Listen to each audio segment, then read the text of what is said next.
abatolo Cactus Park 256 Baniza program ya Celebrity Patron nange Betty Faith. Please let's subscribe, share, comment and like. Zana mawule agakoze the headlines mu Uganda ne mu entertainment industry. Nga mula abantu week tudimaze ko katugenda batusa ko byonna ibadde biyita mu week byonna betuze tuwulira byonna tugenda kuba tubetusa ko olwaleero mu Celebrity Patron nga tugenda soka no congratulating bonna abayina bye bafunye abeyongedde ku mulamu bwabwe abadde ne birthdays okuyita mu week byonna tugenda ba congratulating okusoka twagala okuyozayoza Brigadier Freeman Robert Mugabe okubanga yalondeddwa nga yagenda okuba akulira ate Koti Masho kubanga abadde General Gut nga yabadde akulira ne His Excellency nagayo elikakutamsebe na pointing leader omujja era nga yoyo Freeman Robert Mugabe twagala gamba congratulations oyo watumuvaako Pinky ono mwana mwala muyimbi tujjukira nti ya signing bwa mu Team No Sleep ne manager Jeff Chiwa ono nga yayingira nga yali somehow nga impersonatinga Mushiba era basinga batwali bali balowooza nti yazze oku attackinga Shiba nenga siwe chali mwana mwana na awezeza emyaka 18 right now she's 18 temanya basinga mleo mudautinga mugamba nti she's a bit older naye nga tendagalo bagamba nti olwaleero tetulinawo nti she's now 18 tetugenda kunonoza nnyo nti oba mukulu nnyo naye nga kyetumanyi yeye ngati yavuddeyo n'atugamba nti she's 18 years. Want to congratulate her elatu okumwagaliza happy belated birthday. 18 owezezza olwaleero kitegeeza ki gy'oli? Kyamaanyi nebaza Katonda because senti buli omu aweza emyaka gye mpezezza olunaku olwaleero kitegeeza I'm free to do ebintu abantu abamu byabadde balowooza nti so akola nga bajajinga nti mwana muto ate yakoze kino waliwo abadde bagamba mwana muto tasobola kuyimba kiro so right now tewali agenda kunjajinga nti Pinky yagenze ku stage n'ayimba ekiro bakusaba mukaaga oba kusaba musanvu tumujajinga nti mwana muto and even some people would be like Pinky muto tatusobola muyimbisa kiro so now some offers zembadde nfiirwa ez'emirimu of course kati zonna ziri open of course nti mwana muto newasandi kisirikidde newe nandikyogedde it was the fact nti nali mwana muto by then ataliiwo mukwano anti nakakula lulimba de mto kitegeeza bidi boy waba walimba namufunye sinakula ate nakakula kitegeeza process maybe birthday zilijeyo nenga for now taliwo gamanyi it is up to them kyebaagala kyebabakola naye nze nganze manyi kyenjagala I know my own goals I set my own rules ng'omuntu I set my own principles so inzo bategese ebibe nga nange nategese kyange nti ojja kujja okola ebibyo nze I push you away. Nazalibwa 2004 na 12 Ogw'omusanvu. I feel good. Pulira bulungi. It is not easy kati nange nkuze so. I feel good. I'm experiencing okubeera omuntu omukulu. As she's 18, the chimani akuza right now kati yesalirawo kuki ekigendo tambula maso mulamu bwe oba getting a man, getting a boyfriend oba ti right now tetugenda kunonoza nnyo kikyagenda kukola nti basi mwana mtono tugenda kuba tumutambulirako mbu atali tokola kino tugenda wa akuze kati she's 18 again yesalirawo ku kikyagenda okukola oba she's going to get a boyfriend oba she's going in marriage tetumanyi naye nga ffe kyetumanyi nti constitution ya Uganda owoza emyaka 18 oba okuze oba otuuse okwesalirawo teteri agenda kugambako nti tokola kino tokola kiri ne katumwagalize ebirungi byokka mu byonna mu choices zonna z'anaaba yeesalirawo mu bulamu bwe either it is a marriage either it's getting a fiancé oba just getting a boyfriend just tumwagaliza bulungi byokka kubanga right now yeesalirawo teri agenda mukuba ku mukono nti tokola kino tokola kiri wali eri abaddeko ne restrictions nti oba she was still young as kubanga she was 17 ngagamba nti sinaba kwesalirawo sinaba kutuuka sinaba but right now atuuse in that age kati tulinde bice bigenda ogendanga mu maaso naye nikyongedagala obagamba nti kati akuze she's able to do anything kyawulira ayagala nga ye Pinky semwelabira ayina akayimba akapya bakayitamba kubye picture kano yakayimba n'omwana omulenzi Brunet musobola kanoonya akayimba akalungi nnyo break up of the week olwaleero tubaleetedde PRIMA KADASH ne Henry. Nga tujjukire nti before PRIMA KADASH okufuna Henry yali mutala wa Geosteady. Bali bazaala abaana babiri. Obanga Geosteady yali yamuzaalamu abaana babiri. Nate ne baawukana n'agenda ewa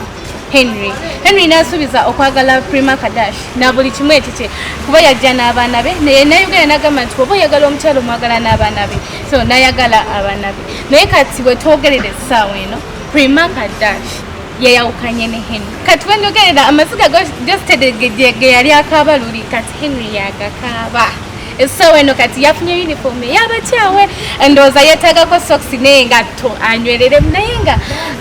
tindagala bagamba nti woba oyawukanye n'omuntu obanga ofunye omuntu ayawukanye ne munne ate tokisussa mugenda ne mukisussa ne mulowooza nti namwe tebabakyawe kati Henry naye bamukyaye tetukisussa nnyo yes tuba tetumanyi kikyabaawudde kubanga ogenda omufuna akugambako history mutono aba agenda kukyafuwaza linnya lyoli naye tomanya nti nawe waabazeewo anawangalayo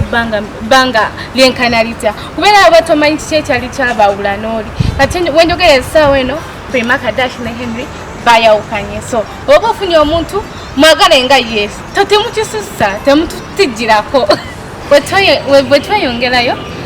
tubaleetedde fresh couple of the week ngeno couple ye ya Desire Luzinda n'omwana mulenzi Levixone tujjukira nti Desire Luzinda tabadde mu ggwanga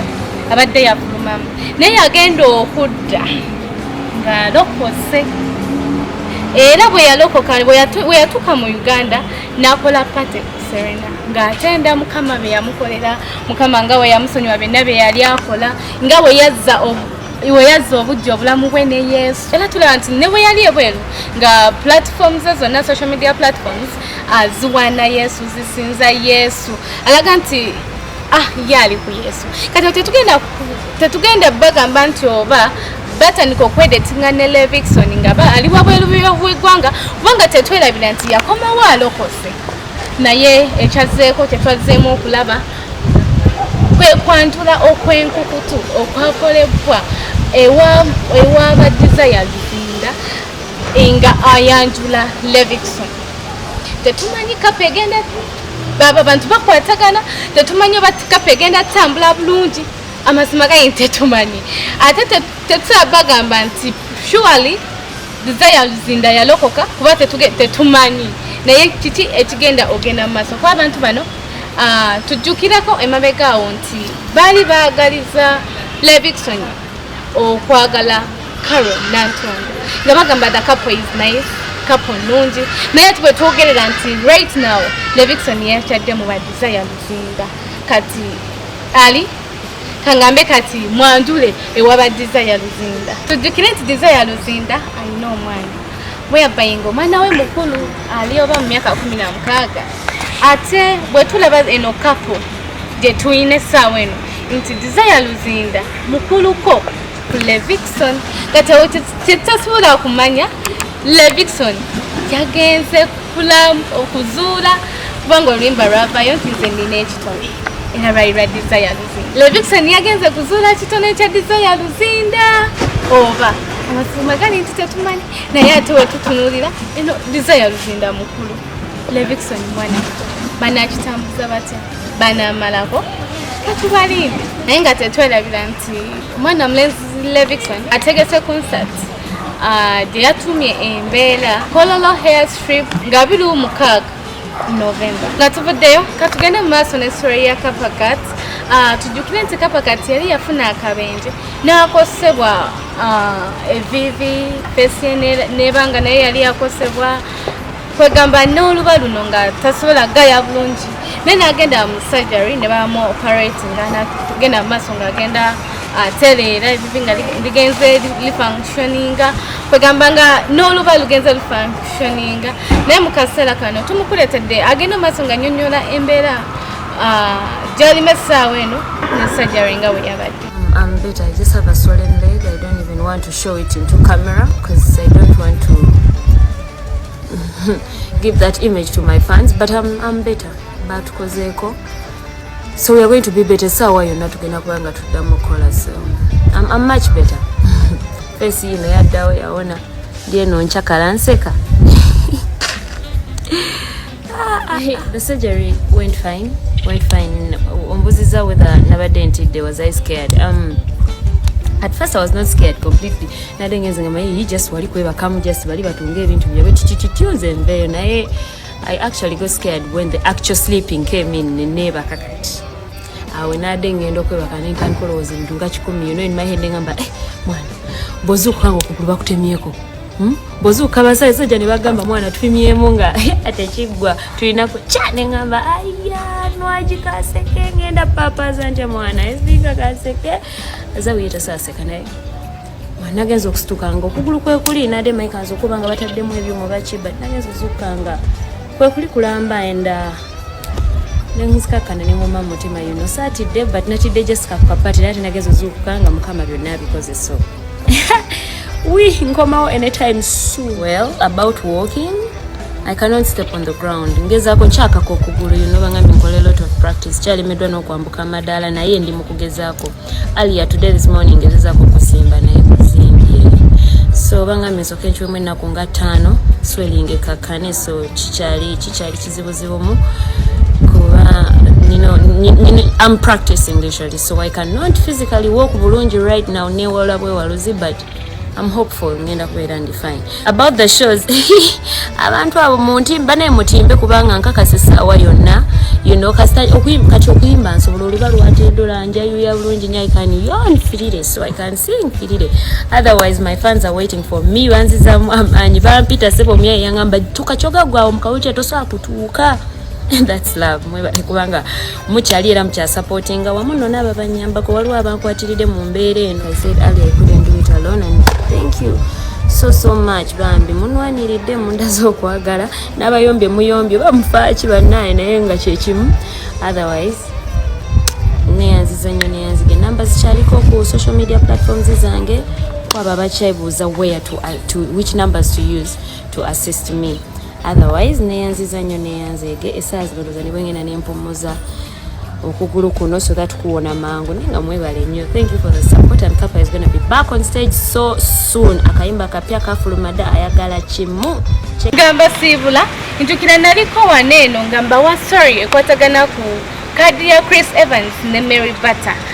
nga fene twali twebuza what is behind this baina tebagala okuyisaawo baina teba promoting ngabo actually twabakola ku interview ne bagamba siwe kiri naye right now tulaba nti bafulumiza oluyimba olupya ubugamba nti tubale zenga manti these guys yes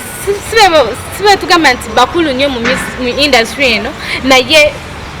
era bamanyi mu industry sibe bantu abandi buddeyo ne bakola such a thing nti ebaletawo akabadi singa tebakola ebyo bebakola ne bafulumya oluyimba kubanga abantu balungi mu music industry enyimba zabe zandi oluyimba lwe tambudde naye sikiwagira kubanga bo bavaayo ate ne bakola such a thing if it was an upcoming artist kirabika like nti sikibi ransonga are trying to build her career trying to building a chichali mu kuteekawo naye these guys be bantu abamu abaludde mu music industry nali sibasubira na kuvaayo kola modi oba badi mu music industry naye twagaliza oluyimba lwabwe obulungi twagala lutambule kubanga era tebabadde baagala bakiisizaawo naye nze ngamba nti ekyo tekyetaagisa okola obubadi obungodingodera okubanga muyisaawo oluyimba kyabadde tekyetaagisa oluyimba olulungi lweyogerera naye bandibadde nga tebavuddeyo okola bukomedi tufuulinga lwanditambudde so tembagaliza ebirungi tujja sukaawo wano tubadde tukuwa ebadde bikoze headlines mu week wano ku Celebrity Patrol. Please subscribe, share. Nambadde Betty Faith okugibatuusako mbeere bulungi.